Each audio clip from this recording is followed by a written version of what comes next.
Ayan, magandang umaga mga kabampira. Ayan, so ngayon, siguro kaya ka napapanood dito, kaya mo pinanood itong video na to ay dahil gusto mong malaman kung ano ba talaga itong dahon na pangontra sa kulam. Ayan, so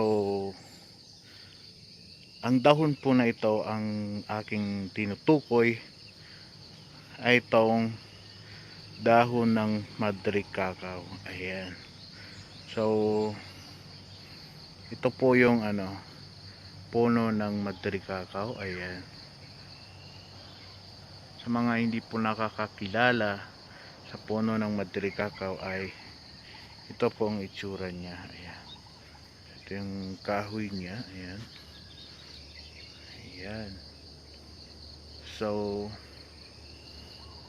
ayan, so ito nga po ang dahon po nito ay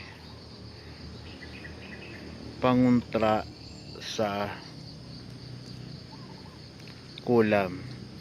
So yun na nga, ang ano nito ay inilalagay po ito sa unan, sa ilalim ng unan ng kunwari sa isang taong kinulam. Ayan,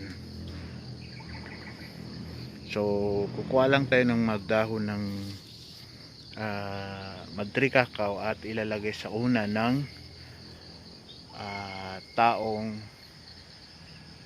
kinulam. Ayan, or kinukulam pa. Ayan, so yan po. So ang Madre de Cacao din po ay gamot din po ito sa mga kati-kati, mga galis. Ayan, so ginagawa rin din itong sabon, para sabon ng mga aso. Yan, so sa may mga aso dyan, yan,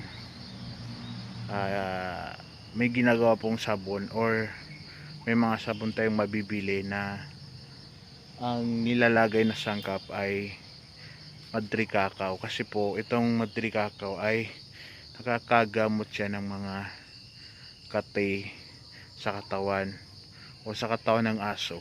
Ayan, so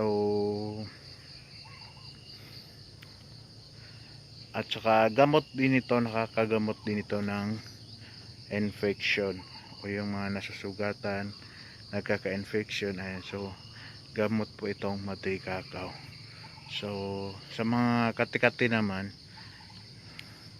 dinidikdik yung dahon nito, tapos yung katas niya, yun po yung pinapahid sa parte ng katawan natin na may mga kati-kati. Ayan, so ayan po guys, salamat sa panunood. Ayan, sa mga hindi pa na-subscribe ng ating channel, ayan, paki-subscribe na po. Ayan, and i-hit ang notification bell para lagi kayong updated sa ating mga halamang gamot na pinopost dito sa ating channel. Ayan, so maraming salamat and God bless po.